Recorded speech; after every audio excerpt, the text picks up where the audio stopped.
Polavaram ATM లాగా మారిందని ప్రధాని గతంలో అన్నాడు. దీనిపై విచారణ ఎందుకు వేయలేకపోతున్నారని కేంద్ర ప్రభుత్వాన్ని కేంద్ర మాజీ మంత్రి కాంగ్రెస్ పార్టీ సీనియర్ నాయకులు చింతా మోహన్ ప్రశ్నించారు.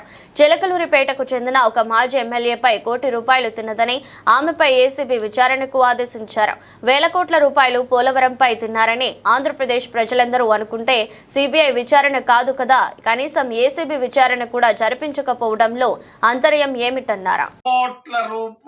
డబ్బు ఒక మాజీ సుప్రీం కోర్ట్ చీఫ్ జస్టిస్ అని చెప్పుకుంటున్నారు. ఆయనది కాదు, వాడు వర్మే చెప్పేసాడు నాది కాదు అని. ఒక retired chief justice of India డబ్బు అనుకుంటున్నారు. ఢిల్లీలో సుప్రీం కోర్టులో జడ్జీలు. దీనిపైన విచారణ కావాలి. ఇది ప్రభుత్వానికి తెలియకుండా, పోలీసులకు తెలియకుండా, అమిత్ షాకు తెలియకుండా, ప్రధానమంత్రికి తెలియకుండా 500 కోట్ల రూపాయలు ఆడపోయినాయా? ఇది అవినీతి. మరి అవినీతిని గురించి మా ప్రాంతం నుంచి నాయకుడు, మన ముఖ్యమంత్రి గారు ఈరోజు పోలవరం వెళ్ళారు. కాపర్ డ్యామ్ చూసేదానికి, మరి డయాఫ్రమ్ వాల్ చూసేదానికి వెళ్ళారు. పోలవరం పైన 30,000 కోట్ల రూపాయలు ఖర్చు పెట్టారు. మనందరికీ తెలిసిందే. దేశ ప్రధానమంత్రి పోలవరం అనేది ఒక ఏటీఎం లాగా తయారైందని ఆయనే అంటే, దానిపైన విచారణ ఎందుకు వేయలేకపోతున్నారు? ఒక ఏసీబీ ఎంక్వైరీ అయి వేల కోట్ల రూపాయలు తిన్నారు అని అంటున్నారు. అందరూ పాలిటీషియన్లకి ఇది ఒక వరం అన్నారు. నేను అడుగుతున్నాను, రాష్ట్ర ముఖ్యమంత్రి గారిని వినయంతో అడుగుతున్నాను, దీనిపైన ఒక ఏసీబీ ఎంక్వైరీ నీ చేతుల్లో ఉంది.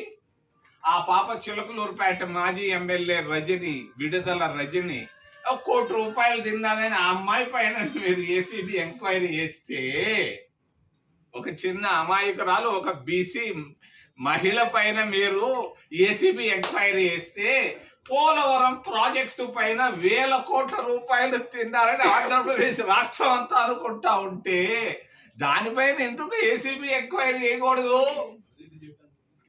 ఏంటి, ఎందుకు విచక్షణ? ఒక బీసీ మహిళ పైన, అమ్మాయి ఎవరో కూడా తెలియదు, నాకు చూడలేదు, టీవీలో చూశాను, అయ్యో అనిపించింది. పోలవరంలో ఒక రకమైనటువంటి ఆలోచన, మరి చిలకలూరుపేట మాజీ ఎమ్మెల్యే పైన ఇంకొక రకమైన ఆలోచన. పట్టుకోవా, తిమింగళాలు ఉన్నాయి, వాటిని పట్టుకోవా, చిన్న కుందేళ్ళు ఎందుకు పట్టుకుంటావు? ఆపేయి, ఆమె పైన వద్దు, చేస్తే చేయని, ఎవరు తింటో లేదు. ఒక్క ట్యాక్సులు, ధరల గురించి ఒక్క నిమిషం కూడా ప్రధానమంత్రి గారు ఆలోచించటం. ఆయన వారానికి ఒక్కసారి విదేశాలకు వెళ్తున్నాడు. వారానికి ఒక్కసారి మీరు చూడండి, వారానికి ఒక్కసారి విదేశాలకు వెళ్ళి, మరి పారదర్శకత లేదు, ఎందుకు వెళుతున్నాడో చెప్పడు. క్రితంలో ప్రధానమంత్రులు ఉండేవాళ్ళు, పివి నరసింహారావు, మన్మోహన్ సింగ్, రాజీవ్ గాంధీ, ఇందిరాగాంధీ, అందరూ వాజ్పేయి కూడా పోయే ముందు వచ్చేటప్పుడు చెప్పేవాళ్ళు, మేము ఇందుకు వెళ్ళాం, ఇది సాధించాం అని చెప్పేవాళ్ళు. అంతకు ముందు జర్నలిస్టులు ఉండేవాళ్ళు ప్రతి విజిట్ లో. మరి దాదాపు ఒక 20, 30, 40 మందిని వాళ్ళు ప్రధానమంత్రి తీసుకెళ్లేవాళ్ళు ప్రత్యేక విమానంలో. ఈరోజు ఒక్క జర్నలిస్ట్ కూడా పోవటం లేదే. ఏమి జర్నలిస్టులు ఎందుకు అడగలేకపోతున్నారు? ఏమైంది పత్రికా స్వేచ్ఛ భారతదేశంలో? మరి ప్రధానమంత్రి 11 సంవత్సరాలు ప్రధానమంత్రిగా ఉంటూ ఈ రోజు దాకా ఒక్క ప్రెస్ కాన్ఫరెన్స్ కూడా చేయనటువంటి గొప్ప ప్రధానమంత్రి మన ప్రధానమంత్రి. ఒక్క ప్రెస్ కాన్ఫరెన్స్ ఈ 11 సంవత్సరాల్లో చేశాడా? ప్రతి ఒక్కరూ చేసేవాళ్ళు. కనీసం ఈ 11 సంవత్సరాల్లో ఒక్కసారి కూడా ప్రెస్ కాన్ఫరెన్స్ చేయనటువంటి ప్రధానమంత్రి గారు మన రాష్ట్ర ముఖ్యమంత్రి గారు. ఆయనంటే నాకు కొంత సాఫ్ట్ కాదరు, ఎందుకంటే మేమందరం కాంగ్రెస్ లో ఉన్నోళ్ళు. ఆయన యూత్ కాంగ్రెస్ లో, నేను యూత్ కాంగ్రెస్.